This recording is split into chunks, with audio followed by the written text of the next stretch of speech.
আগামী নির্বাচনে বেশিরভাগ মানুষের সমর্থন পাবে বিএনপি। রাজশাহী সম্মেলনে তারেক রহমান শীঘ্রই দেশে ফেরার আশাবাদ। দেশে মোট ভোটার 12,61,70,900। ইসির হালনাগাদ তারিখ প্রকাশ। সংশোধনের আবেদন 21 আগস্ট পর্যন্ত। জাতীয় নাগরিক পার্টি সহ 16টি দল নির্বাচন কমিশনের প্রাথমিক বাছাই উত্তীর্ণ। মাঠ পর্যায়ে তদন্তের পর চূড়ান্ত নিবন্ধন। নির্বাচন ঘিরে শুরু হয়েছে আইন শৃঙ্খলা বাহিনীর প্রশিক্ষণ, জানালেন স্বরাষ্ট্র উপদেষ্টা। লুট হওয়া অস্ত্র উদ্ধারের পুরস্কার ঘোষণার সিদ্ধান্ত।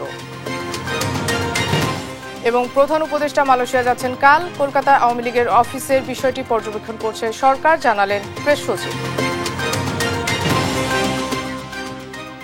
দেখছিলেন শিরোনাম সংবাদ রাতে, আপনাদের সঙ্গে আছি আমি মনা সাদাত।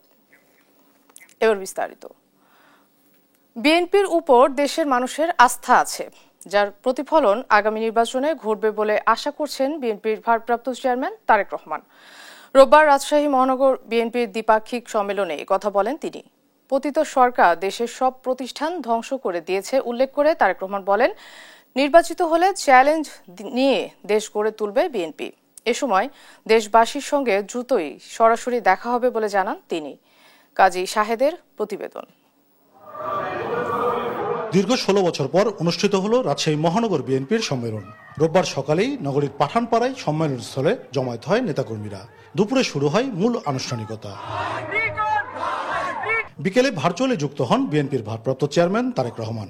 বলেন, জনরোষে স্বৈরাচার পালিয়েছে, এখন মূল লক্ষ্য গণতন্ত্র সমুন্নত রাখা। আগামী জাতীয় নির্বাচনের মাধ্যমে জনগণের অধিকার বাস্তবায়ন হবে।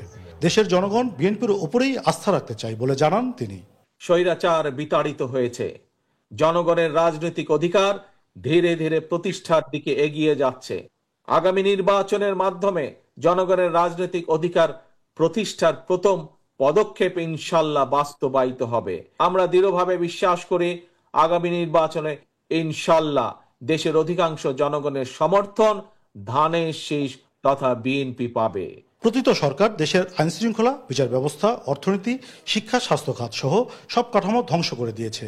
তাই বিএনপি নির্বাচিত হলে চ্যালেঞ্জ নিয়ে দেশকে গড়ে তুলবে বলে জানান তারেক রহমান। স্বৈরাচার এই দেশের বিচার ব্যবস্থাকে ধ্বংস করে দিয়েছে, আইন শৃঙ্খলা বাহিনীকে ধ্বংস করে দিয়েছে, অর্থনৈতিক ব্যবস্থাকে ধ্বংস করে দিয়েছে, স্বাস্থ্য ব্যবস্থাকে ধ্বংস করে দিয়েছে। প্রত্যেকটি ব্যবস্থাকে তারা ধ্বংস করে দিয়েছিল তাদের নিজেদের স্বার্থে। আমরা সরকার জনগণের সমর্থন নিয়ে ইনশাল্লাহ সরকার গঠনে সক্ষম হলে পরে আমাদেরকে এই চ্যালেঞ্জগুলো মোকাবেলা করতে হবে। ভারতের কাছ থেকে পানির ন্যায্য হিস্সা আদায়ে প্রয়োজনে আন্তর্জাতিক আদালতে যাওয়ারও ঘোষণা দেন তিনি।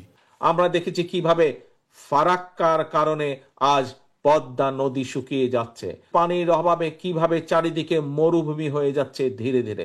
আমাদেরকে চেষ্টা করতে হবে, আমরা আন্তর্জাতিক আদালতে যাব দরকার হলে, আমরা জাতিসংঘে যাব দরকার হলে, আমাদের পানির হিস্সা বের করে নিয়ে আসতে হবে। মানুষের কর্মসংস্থান সৃষ্টি সহ ভঙ্গুর রাষ্ট্রীয় কাঠামো মেরামতে চ্যালেঞ্জ মোকাবেলায় নেতাকর্মীদের ঐক্যবদ্ধ থাকার আহ্বান জানান বিএনপির ভারপ্রাপ্ত চেয়ারম্যান। ইনশাআল্লাহ অতি শীঘ্র আপনাদের সামনে সামনাসামনি সরাসরি দেখা হবে। কাজী শাহেদ, দেশ টিভি, রাজশাহী। বর্তমানে দেশে মোট ভোটার 12,61,70,900 জন। এর মধ্যে নতুন ভোটার 24,38,626 জন। সকালে দেশের সব নির্বাচন অফিসে ভোটার তালিকার হালনাগাদ সম্পূরক তালিকা প্রকাশ করে নির্বাচন কমিশন। কোনো ভুল ত্রুটি থাকলে ভোটাররা আপত্তি জানাতে পারবেন 21 আগস্ট পর্যন্ত। শিউলি রায় রিপোর্ট। রোববার সকালে রাজধানী আগারগাঁয়ে নির্বাচন কমিশন ভবনে সাংবাদিকদের সঙ্গে কথা বলেন সিনিয়র সচিব আক্তার আহমেদ।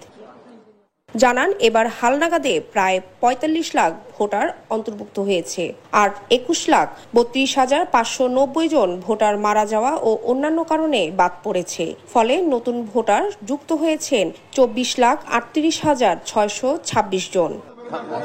সচিব আক্তার আহমেদ বলেন, ভোটাররা দাবি আপত্তি জানাতে পারবে আগামী 21 আগস্টের মধ্যে। এরপর 24 আগস্টের মধ্যে এসব আপত্তি নিষ্পত্তি করবে ইসি। এরই মধ্যে অন্যান্য কার্যক্রম শেষে 31 আগস্ট চূড়ান্ত ভোটার তালিকা প্রকাশ করা হবে। 24,38,626 সাথে আমরা যে ভোটার আমাদের অ্যাজ অন টুডে যে ভোটার তালিকা আছে 12,37,32,274 সাথে যদি এই প্রাপ্ত ভোটারের সংখ্যা আমরা যোগ করি, তাহলে আমাদের ভোটারের সংখ্যা যে দাঁড়াবে 12,61,70,900। 31 অক্টোবরের মধ্যে যাদের বয়স 18 বছর পূর্ণ হবে তারাও ত্রয়োদশ জাতীয় সংসদ নির্বাচনে ভোটার তালিকায় অন্তর্ভুক্ত হবে। শিউলি রায়, দেশ টিভি, ঢাকা। নিবন্ধন চেয়ে জাতীয় নাগরিক পার্টি সহ 16টি নতুন রাজনৈতিক দলের আবেদন নির্বাচন কমিশনের প্রাথমিক যাচাই বাছাইয়ে উত্তীর্ণ হয়েছে। কমিশনের পক্ষ থেকে রোববার সন্ধ্যায় এ তথ্য নিশ্চিত করা হয়েছে। বলা হয়েছে, মাঠ পর্যায়ে যাচাই বাছাইয়ের পর চূড়ান্ত সিদ্ধান্ত নেবে কমিশন। এর আগে নতুন রাজনৈতিক দলের নিবন্ধনের আবেদন করা 144টি দলের কোনোটি প্রাথমিক বাছাইয়ে উত্তীর্ণ হতে পারেনি। পরে ভুল ত্রুটি সংশোধনের জন্য দলগুলোকে 15 দিনের সময় দেওয়া ইসি।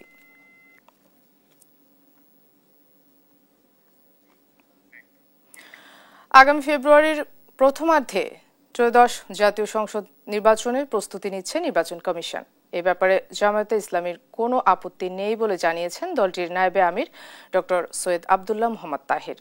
রোববার বিকেলে প্রধান নির্বাচন কমিশনের সঙ্গে সাক্ষাৎ শেষে সাংবাদিকদের এ কথা বলেন তিনি। নির্বাচনের আগে লেভেল প্লেইং ফিল্ড তৈরি এবং উচ্চকক্ষে পিআর পদ্ধতিতে নির্বাচনের দাবিও জানান জামায়াতের এই নেতা। সীমানা পুনর্নির্ধারণ প্রসঙ্গে তিনি বলেন, কুমিল্লা 11 আসন আগে যেমন ছিল তেমনই রাখার কথা জানিয়েছেন সিইসিকে। আইনশৃঙ্খলা বাহিনীর কিছু সীমাবদ্ধতা থাকলেও ভালো নির্বাচনের জন্য সিইসি আশাবাদী বলে জানান তিনি। জামাত ইসলামী সবসময় নির্বাচনের পক্ষে এবং ফেব্রুয়ারি মাসে যে নির্বাচনের তারিখ ঘোষণা করা হয়েছে সেই তারিখের ব্যাপারে জামাতের মৌলিক কোনো আপত্তি নেই। কারণ আমরা আগে থেকেই বলছিলাম যে নির্বাচন ফেব্রুয়ারিতে হতে পারে, এপ্রিলে হতে পারে। পরে আমাদের আমির ডক্টর শফিকুর রহমান আরেকটা মিটিংয়ে বলেছিলেন যেটা রমজানের আগে হইলেই ভালো হয়। আমরা কখনোই ডিকটেট করতে চাইনি, কিন্তু আমরা আমাদের জাতির পক্ষ থেকে উত্তম যেটি প্রস্তাব সেটি দিতে চেয়েছি। জাতীয় নির্বাচন ঘিরে আইনশৃঙ্খলা বাহিনীর প্রশিক্ষণ শুরু হয়েছে। নির্বাচন সুষ্ঠু করতে যা যা প্রয়োজন সবকিছুই করা হবে বলে জানিয়েছেন স্বরাষ্ট্র উপদেষ্টা জাহাঙ্গীর আলম চৌধুরী। সচিবালয়ে আইনশৃঙ্খলা সংক্রান্ত কোর কমিটির বৈঠক শেষে এ কথা বলেন তিনি। প্রশ্নের জবাবে জানান, গাজীপুরে সাংবাদিক তুহিন হত্যায় জড়িত সবাইকে আইনের আওতায় আনতে কাজ চলছে। তৌফিক মাহমুদ মুন্নার রিপোর্ট। গাজীপুরের সাংবাদিক আসাদুজ্জামান তুহিনকে কুপিয়ে হত্যার ঘটনায় এখন পর্যন্ত 8 জনকে গ্রেপ্তার করেছে আইনশৃঙ্খলা বাহিনী। এই ঘটনায় 2 কারণ সামনে রেখে তদন্ত শুরু করেছে পুলিশ। পুলিশের দাবি, ইতিমধ্যে ঘটনাস্থলে আশেপাশে সিসিটিভি ফুটেজ সংগ্রহ করে হত্যাকারীদের চিহ্নিত করেছেন তারা। এ নিয়ে সচিবালয়ে কথা বলেন স্বরাষ্ট্র উপদেষ্টা। বলেন, জড়িত সবাইকে দ্রুতই আইনের আওতায় আনা হবে। তাদের আমরা কিন্তু আইনের আওতায় ম্যাক্সিমামই কিন্তু নিয়ে আসা হয়েছে এবং এইগুলিরে যেন শাস্তি ভালোভাবে পায়, এই জন্য যত ধরনের ব্যবস্থা করার আমরা করব। জুলাই আগস্টের লুট হওয়া 700-এর বেশি অস্ত্র এখনো উদ্ধার করা যায়নি বলে জানান স্বরাষ্ট্র উপদেষ্টা। অস্ত্র উদ্ধারে পুরস্কার ঘোষণার পাশাপাশি সুষ্ঠু নির্বাচনের জন্য প্রিজাইডিং অফিসারদের সঙ্গে থাকা আনসার সদস্যদের অস্ত্র সরবরাহের পরিকল্পনাও জানান তিনি। আমাদের প্রায় 700 করে অস্ত্র বাইরে রয়ে গেছে অনুমান। আমরা চার্জশিটটা যত দ্রুত দেওয়ার আমরা চেষ্টা করতেছি। আসলে নির্বাচনের জন্য আমাদের কিন্তু ট্রেনিং মোটামুটি শুরু হয়েছে। নির্বাচনের সময় পুলিশকে বডি ক্যামেরা দেওয়ার সিদ্ধান্ত নেওয়া হয়েছে। এই জন্য 40,000 বডি ক্যামেরা কিনছে সরকার। ক্যামেরার ঘটনাস্থল থেকেই অটো সিগন্যাল চলে আসবে বলে জানান স্বরাষ্ট্র উপদেষ্টা।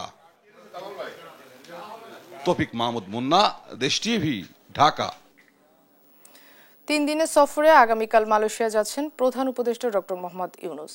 সফরে জনশক্তি, রপ্তানি ও বিনিয়োগ বিশেষ গুরুত্ব পাবে জানিয়ে প্রধান উপদেষ্টার প্রেস সচিব জানান, শ্রম, প্রতিরক্ষা, জ্বালানি সহ বিভিন্ন খাতে 5টি সমঝোতা স্মারক সই করবে দুদেশ। দুপুরে রাজধানীর ফরেন সার্ভিস একাডেমিতে এক সংবাদ সম্মেলনে এসব কথা বলেন তিনি। আওয়ামী লীগের কর্মকাণ্ড ও কলকাতায় অফিস খোলার বিষয়টি সরকার পর্যবেক্ষণ করছে বলেও জানান প্রেস সচিব।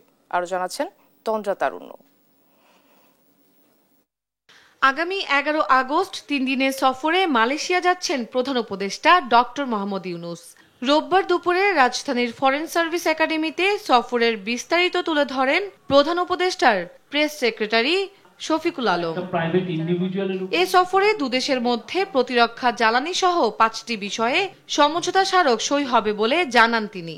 অভিবাসন ও বিনিয়োগ বিশেষ গুরুত্ব পাবে জানিয়ে প্রেস সচিব বলেন, এ সফরে দুদেশের সম্পর্ক অনন্য উচ্চতায় যাবে। মালয়েশিয়ার সাথে আমাদের এবার খুব অনেক গভীর আলোচনা হবে। চিফ অ্যাডভাইজারের সাথে তাদের প্রাইম মিনিস্টারের আলোচনার বাইরেও আমাদের প্রবাসী কল্যাণ অ্যাডভাইজার যাচ্ছেন, উনি কথা বলবেন।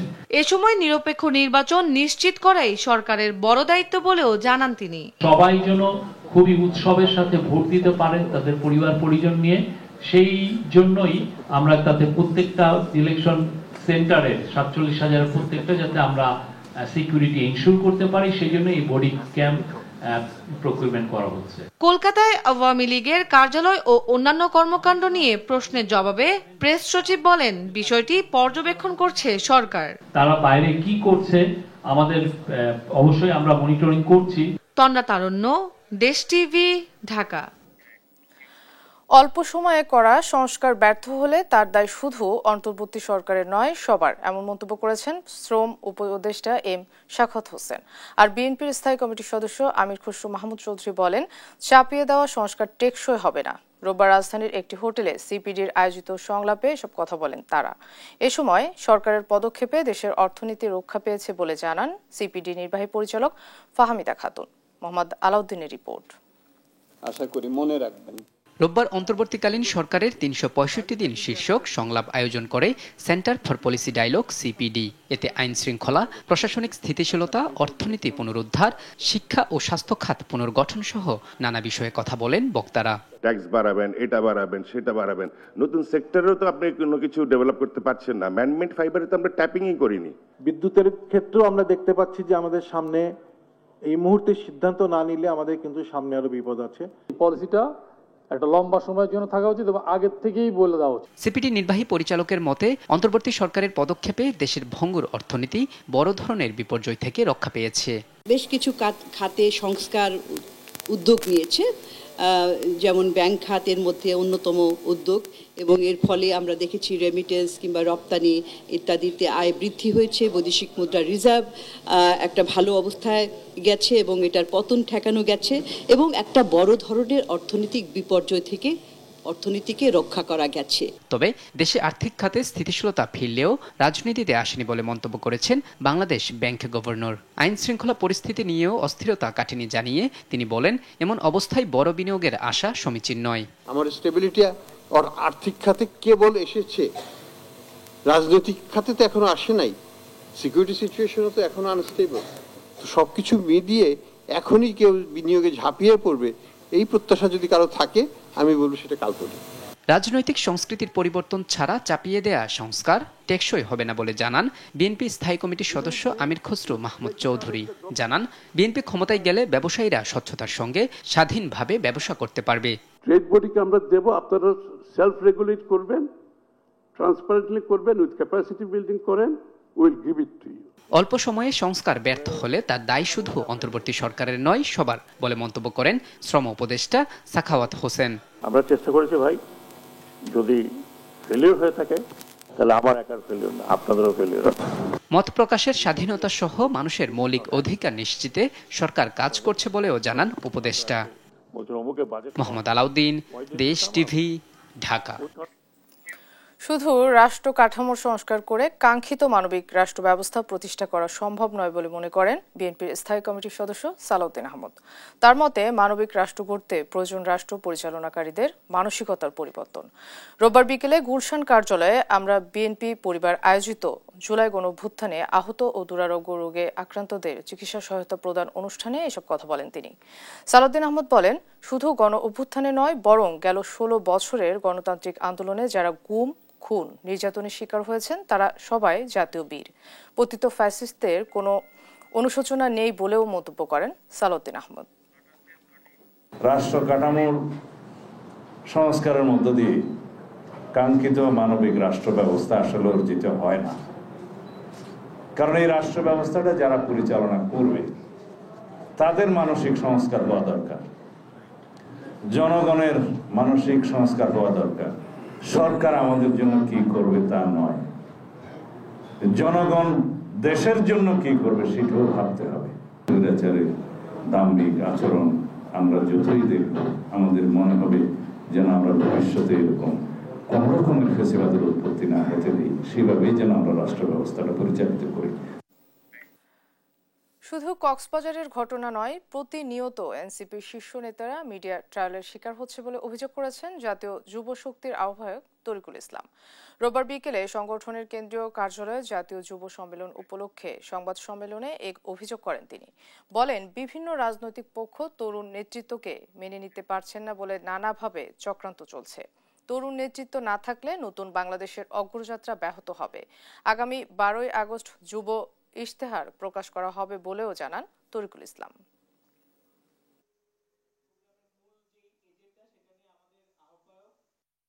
বাংলাদেশের মধ্যে আমরা গতানুগতিক যে রাজনীতি, সেই রাজনীতি আমরা পরিবর্তন ঘটাতে চাই। আমরা যখনই সিস্টেম ভাঙার কথা বলেছি, আমাদের এই সিস্টেম এর সাথে স্বার্থ সংশ্লিষ্ট যারা রয়েছে তারা সকলে তরুণদেরকে পিছিয়ে দেওয়ার জন্য, তরুণরা যেন রাজনীতি থেকে যেন তারা বিমুখ হয়ে যায়, সেজন্য কিন্তু তারা সর্বাত্মকভাবে চেষ্টা চালাচ্ছে এবং বর্তমানেও তারা সক্রিয়। সড়ক পরিবহন উপদেষ্টার আশ্বাসে 12ই আগস্ট থেকে 72 ঘন্টার পরিবহন ধর্মঘট প্রত্যাহার করেছে মালিক শ্রমিক পক্ষ। রোববার ত্রিপক্ষীয় বৈঠক শেষে এই সিদ্ধান্ত জানায় তারা। সড়ক আইন পরিবর্তন ও গাড়ি আমদানিতে পরিবহন মালিকদের দাবি বিবেচনার আশ্বাস দেন উপদেষ্টা ফাউজুল কবির খান। বলেন, ফিটনেসবিহীন গাড়ির ক্ষেত্রে বেশি পুরনো গাড়ি আগে বন্ধ করা হবে। হাসান আল মাহমুদের রিপোর্ট।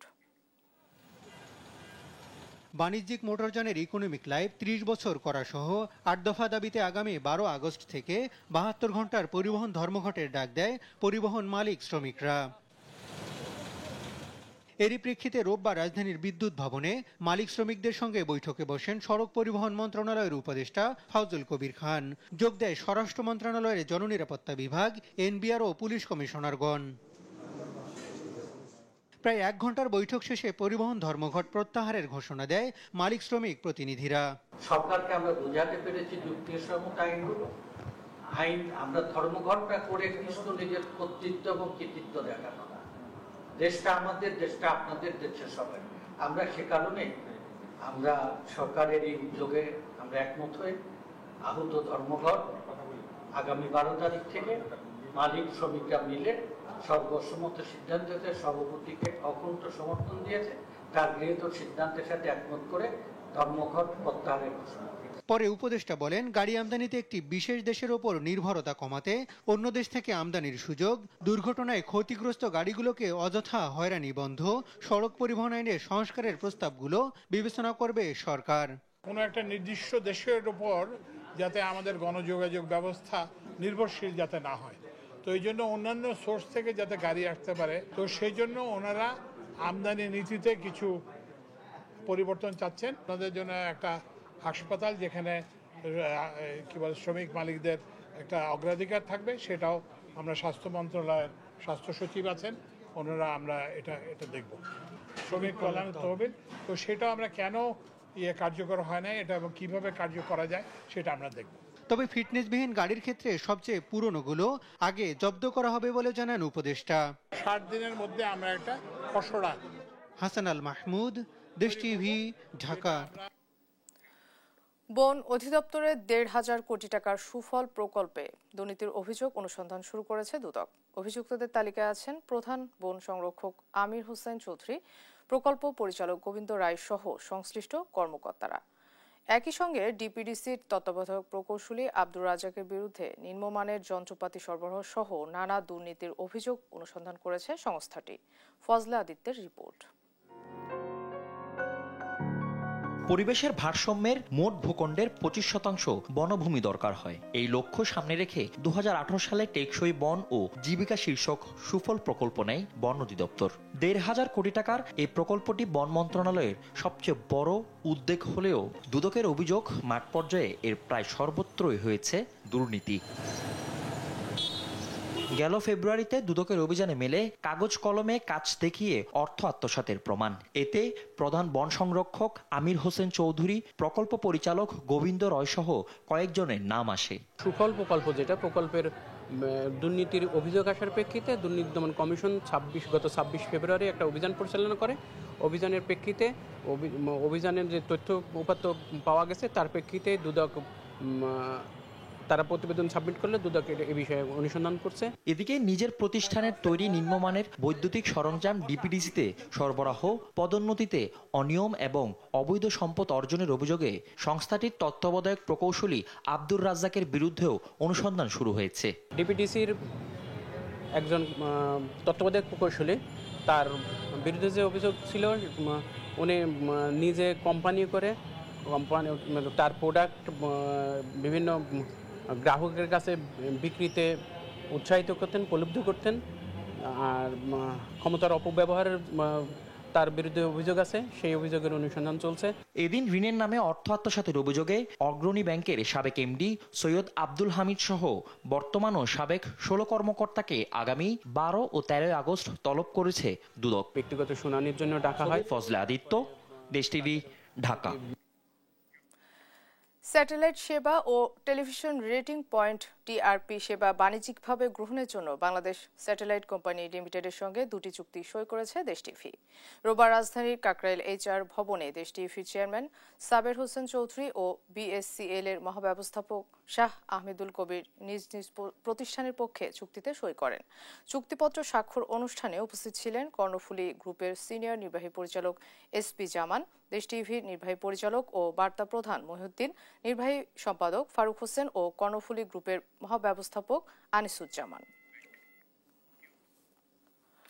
দৈনন্দিন আর্থিক লেনদেনের পাশাপাশি গ্রাহকরা এখন ঘরে বসে কোনো ঝামেলা ছাড়াই সহজে ও নিরাপদে এনজিওর ঋণের ও সঞ্চয়ের কিস্তি পরিশোধ করতে পারছেন বিকাশ থেকেই।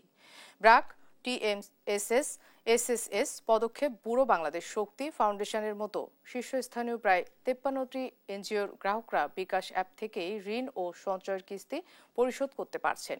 এতে গ্রাহকদের সময় ও খরচ বাঁচার পাশাপাশি এনজিওগুলোর অর্থ ব্যবস্থাপনা রয়েছে আরও নিরাপদ, স্বচ্ছ ও গতিশীল। কেবল গ্রাহকদের জন্য নয়, এই ডিজিটাল পরিশোধ ব্যবস্থাকে সুবিধাজনক মনে করছেন এনজিও কর্মীরাও। বিকাশের এই ডিজিটাল গ্রাহক বান্ধব সলিউশন এনজিওগুলোর ক্যাশ ম্যানেজমেন্টকে সহজ করেছে।